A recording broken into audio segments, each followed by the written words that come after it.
قال اللہ تعالی یسقون من رحیق المختوم القرآن الرحیق المختوم رابطہ عالم اسلامی مکہ مکرمہ کے زیر اہتمام منعقدہ سیرت النبی صلی اللہ علیہ وسلم کے عالمی مقابلہ میں اول آنے والی کتاب کا اردو ترجمہ و تصنیف مولانا صفی الرحمن مبارک پوری۔ بیعت کی دفعات۔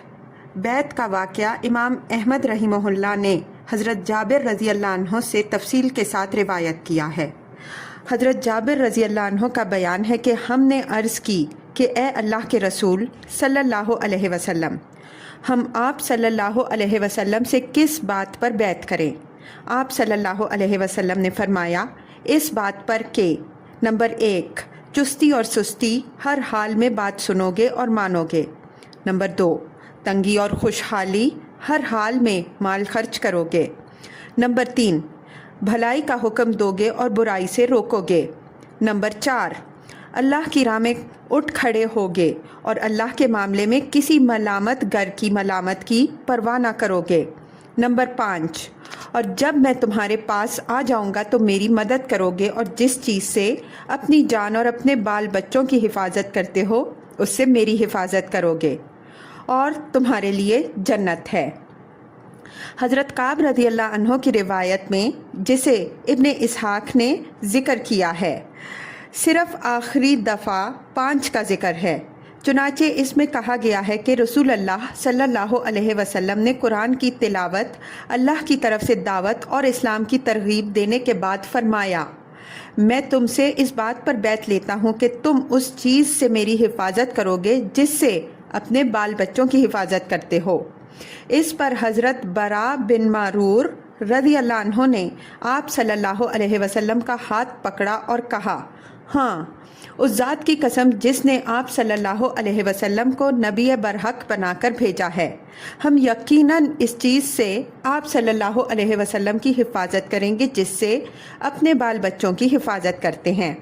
لہٰذا اے اللہ کے رسول صلی اللہ علیہ وسلم، آپ ہم سے بیعت لیجئے، ہم خدا کی قسم جنگ کے بیٹے ہیں اور ہتھیار ہمارا کھلونا ہے، ہماری یہی ریت باپ دادا سے چلی آ رہی ہے۔ حضرت کعب رضی اللہ عنہ کہتے ہیں کہ حضرت برا رضی اللہ عنہ رسول اللہ صلی اللہ علیہ وسلم سے بات کر ہی رہے تھے کہ ابو الحسیم بن تیحان نے بات کاٹتے ہوئے کہا، رضی اللہ عنہ، اے اللہ کے رسول صلی اللہ علیہ وسلم، ہمارے اور کچھ لوگ ہیں یعنی یہود کے درمیان عہد و پیمان کی رسیاں ہیں اور ہم اب ان رسیوں کو کاٹنے والے ہیں، تو کہیں ایسا تو نہیں ہوگا کہ ہم ایسا کر ڈالیں پھر اللہ آپ صلی اللہ علیہ وسلم کو غلبہ و ظہور عطا فرمائے تو آپ صلی اللہ علیہ وسلم ہمیں چھوڑ کر اپنی قوم کی طرف پلٹ آئیں۔ یہ سن کر رسول اللہ صلی اللہ علیہ وسلم نے تبسم فرمایا، پھر فرمایا، نہیں، بلکہ آپ لوگوں کا خون میرا خون اور آپ لوگوں کی بربادی میری بربادی ہے۔ میں آپ سے ہوں اور آپ مجھ سے ہیں، جس سے آپ جنگ کریں گے اس سے میں جنگ کروں گا اور جس سے آپ صلح کریں گے اس سے میں صلح کروں گا۔ خطرناکی بیعت کی مقرر یاد دہانی۔ بیعت کی شرائط کے متعلق گفت و شنید مکمل ہو چکی اور لوگوں نے بیعت شروع کرنے کا ارادہ کیا تو صف اول کے 2 مسلمان جو 11 نبوت اور 12 نبوت کے ایام حج میں مسلمان ہوئے تھے، یکے بعد دیگرے اٹھے تاکہ لوگوں کے سامنے ان کی ذمہ داری کی نزاکت اور خطرناکی کو اچھی طرح واضح کر دیں، اور یہ لوگ معاملے کے سارے پہلوؤں کو اچھی طرح سمجھ لینے کے بعد ہی بیعت کریں۔ اس سے یہ بھی پتہ لگانا مقصود تھا کہ قوم کس حد تک قربانی دینے کے لیے تیار ہے۔ ابن اسحاق کہتے ہیں کہ جب لوگ بیعت کے لیے جمع ہو گئے تو حضرت عباس رضی اللہ عنہ بن عبادہ بن نزلہ نے کہا، تم لوگ جانتے ہو کہ ان سے اشارہ نبی صلی اللہ علیہ وسلم کی طرف تھا، کس بات پر بیعت کر رہے ہو؟ جی ہاں کی آوازوں پر حضرت عباس رضی اللہ عنہ نے کہا، تم ان سے سرخ و سیاہ لوگوں سے جنگ پر بیعت کر رہے ہو۔ اگر تمہارا یہ خیال ہو کہ جب تمہارے اموال کا صفایہ کر دیا جائے گا اور تمہارے اشراف قتل کر دیے جائیں گے تو تم ان کا ساتھ چھوڑ دو گے تو ابھی سے چھوڑ دو، کیونکہ اگر تم نے انہیں لے جانے کے بعد چھوڑ دیا تو یہ دنیا اور آخرت کی رسوائی ہوگی۔ اور اگر تمہارا یہ خیال ہے کہ تم مال کی تباہی اور اشراف کے قتل کے باوجود وہ عہد نبھاؤ گے جس کی طرف تم نے انہیں بلایا ہے، تو پھر بے شک تم انہیں لے لو، کیونکہ یہ خدا کی قسم دنیا اور آخرت کی بھلائی ہے۔ اس پر سب نے بیک وقت کہا، ہم مال کی تباہی اور اشراف کے قتل کا خطرہ مول لے کر انہیں قبول کرتے ہیں۔ ہاں اے اللہ کے رسول صلی اللہ علیہ وسلم، ہم نے یہ عہد پورا کیا تو ہمیں اس کے عوض کیا ملے گا؟ آپ صلی اللہ علیہ وسلم نے فرمایا، جنت۔ لوگوں نے عرض کی، اپنا ہاتھ پھیلائیے۔ آپ صلی اللہ علیہ وسلم نے ہاتھ پھیلایا اور لوگوں نے بیعت کی۔ حضرت جابر رضی اللہ عنہ کا بیان ہے کہ اس وقت ہم بیعت کرنے اٹھے تو حضرت اسد بن زرارہ رضی اللہ عنہ نے، جو ان 70 آدمیوں میں سب سے کم عمر تھے، آپ صلی اللہ علیہ وسلم کا ہاتھ پکڑ لیا اور بولے، اہل یثرب ذرا ٹھہر جاؤ، ہم آپ کی خدمت میں اونٹوں کے کلیجے مار کر، یعنی لمبا چوڑا سفر کر کے اس یقین کے ساتھ حاضر ہوئے ہیں کہ آپ صلی اللہ علیہ وسلم اللہ کے رسول ہیں۔ آج آپ صلی اللہ علیہ وسلم کو یہاں سے لے جانے کے معنی ہیں سارے عرب سے دشمنی، تمہارے چیدہ سرداروں کا قتل اور تلواروں کی مار، لہٰذا اگر یہ سب کچھ برداشت کر سکتے ہو تب تو انہیں لے چلو اور تمہارا اجر اللہ پر ہے، اور اگر تمہیں اپنی جان عزیز ہے تو انہیں بھی ابھی سے چھوڑ دو، یہ اللہ کے نزدیک زیادہ قابل قبول عذر ہے۔ بیعت کی تکمیل۔ بیعت کی دفعات پہلے ہی طے ہو چکی تھیں، ایک بار نزاکت کی وضاحت بھی ہو چکی تھی، اب یہ تاکید مزید ہوئی تو لوگوں نے بیک آواز کہا، اسد بن زرارہ اپنا ہاتھ ہٹاؤ، خدا کی قسم ہم اس بیعت کو نہ چھوڑ سکتے ہیں اور نہ توڑ سکتے ہیں۔ اس جواب سے حضرت اسد رضی اللہ عنہ کو اچھی طرح معلوم ہو گیا کہ قوم کس حد تک اس راہ میں جان دینے کے لیے تیار ہے۔ در حقیقت وہ حضرت مصعب بن عمیر رضی اللہ عنہ کے ساتھ مل کر مدینہ میں اسلام کے سب سے بڑے مبلغ تھے، اس لیے طبعی طور پر وہی ان بیعت کنندگان کے دینی سربراہ بھی تھے، اور اسی لیے سب سے پہلے انہوں نے بیعت بھی کی۔ چنانچہ ابن اسحاق کی روایت ہے کہ بنو نجار کہتے ہیں کہ ابو امامہ اسد بن زرارہ رضی اللہ عنہ سب سے پہلے آدمی ہیں جنہوں نے آپ صلی اللہ علیہ وسلم سے ہاتھ ملایا، اور اس کے بعد بیعت عامہ ہوئی۔ حضرت جابر رضی اللہ عنہ کا بیان ہے کہ ہم لوگ ایک ایک آدمی کر کے اٹھے اور آپ صلی اللہ علیہ وسلم نے ہم سے بیعت لی اور اس کے عوض جنت کی بشارت دی۔ باقی رہیں 2 عورتیں جو اس موقع پر حاضر تھیں تو ان کی بیعت صرف زبانی ہوئی۔ رسول اللہ صلی اللہ علیہ وسلم نے کبھی کسی اجنبی عورت سے مصافحہ نہیں کیا تھا۔ 12 نقیب۔ بیعت مکمل ہو چکی تو رسول اللہ صلی اللہ علیہ وسلم نے یہ تجویز رکھی کہ 12 سربراہ منتخب کر لیے جائیں جو اپنی اپنی قوم کے نقیب ہوں اور اس بیعت کی دفعات پر عمل درآمد کے لیے اپنی قوم کی طرف سے ذمہ دار اور مکلف ہوں۔ آپ صلی اللہ علیہ وسلم کا ارشاد تھا کہ آپ لوگ اپنے اندر سے 12 نقیب پیش کیجئے تاکہ وہی لوگ اپنی اپنی قوم کے معاملات کے ذمہ دار ہوں۔ آپ صلی اللہ علیہ وسلم کے اس ارشاد پر فوراً ہی نقیبوں کا انتخاب عمل میں آ گیا۔